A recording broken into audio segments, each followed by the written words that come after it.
자, 오늘의 네타 주인공은 일본말로 히라메, 영어로는 플라운더인 바로 광어입니다. 이 띨띨하게 생긴 요 녀석, 순해 보이지만 사실은 바다의 암살자입니다. 바닥에 납작 엎드려 있다가 요 작은 이빨로 먹잇감을 잡아챕니다.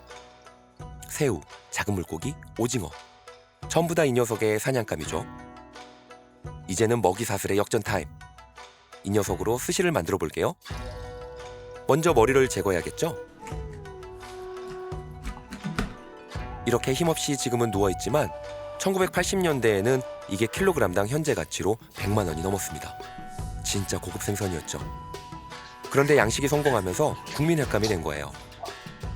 일본으로부터 양식 기술을 전수받았는데 지금은 전 세계 참광어의 70%를 한국이 생산하고 있답니다. 역시 대한민국, 광어를 통해 국뽕이 차오를 줄이야. 자, 이제 본격적으로 칼을 준비하고요. 먼저 꼬리 부분에 칼집을 내고 지느러미 옆으로 칼끝 3cm 정도만 넣어서 길을 내줄 거예요. 중간쯤 들어갔으면 방향을 다시 잡고 쭉 이어가는 거죠. 양쪽 모두 길을 낸 뒤에 살을 살짝 들어보면 지느러미 부분하고 살이 분리된 부분이 나오는데 여기를 딱 잡고 칼을 넣어서 중간 뼈까지 갑니다. 드르르 드르르르 드르르르륵득득. 전 이 소리가 참 경쾌하게 느껴집니다. 횟집 사장님들이 뼈 타고 간다고 하거든요. 소리에 맞춰 뼈가 길잡이가 되어주는 거죠. 그런데 광어가 처음부터 이렇게 납작했을까요? 아니요.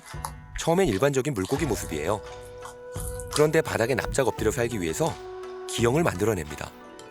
3주차가 되면 오른쪽에 있던 눈이 왼쪽으로 이동을 시작한답니다.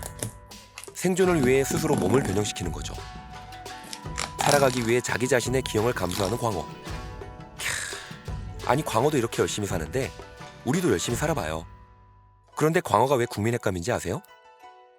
수율이 보통 다른 생선은 30%도 안 되는데 광어는 50%나 됩니다. 가성비가 아주 뛰어난 놈이죠. 이 두툼한 살을 보니 한 입 콱 베어 먹고 싶네요. 하지만 가운데 빨간 부분은 제거해야 합니다. 여기에 긴 잔가시가 엄청 숨어 있거든요. 이 가장자리의 갈비 부분은 과감히 버려야 합니다. 가시가 많고 혈압력이 붙어 있어서 먹으면 엄청 비려요. 그런데 참 번거롭죠? 스시 만드는 시간의 90%가 이런 손질이에요. 쥐는 건 10초 정도밖에 안 되는데 이 90%를 생략하면 그 10초가 무의미하게 되는 거죠. 자, 드디어 엔가와 차례예요. 많은 사람이 지느러미라고 생각하는데 엔가와는 지느러미를 움직이는 근육 부위입니다. 이게 진짜 탱글탱글하고 기름진 게 맛이 끝내줍니다. 자, 정리 완료. 깔끔해졌네요. 이제 마지막으로 껍질 벗기기 시간인데요. 일단 칼을 60도 정도 세워서 껍질에 최대한 붙여야 해요. 이게 핵심입니다. 그리고 좌우로 살살 흔들면서 전진. 마치 파도를 타면서 서핑하는 느낌으로요.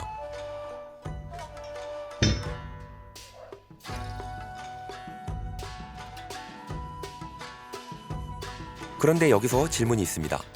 광어는 자연산이 더 맛있을까요? 양식이 더 맛있을까요? 여러분의 생각은 어떠신가요? 댓글로 의견을 남겨주세요. 이야, 이 정리된 순백의 광어살점을 좀 보세요. 탱글탱글한 게 정말 군침이 도네요.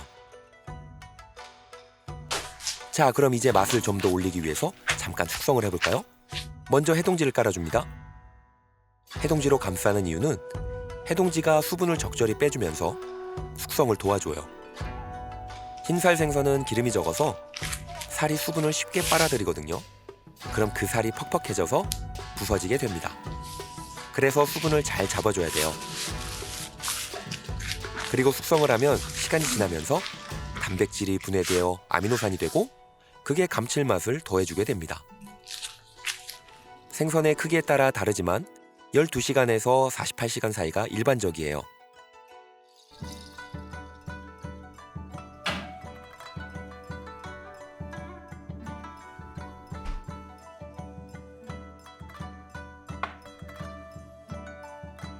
이제 조금 감칠맛이 올라왔을 거예요. 이제 네타를 써는데 숙성된 네타는 화로보다 조금 두껍게 써는 게 맛있습니다.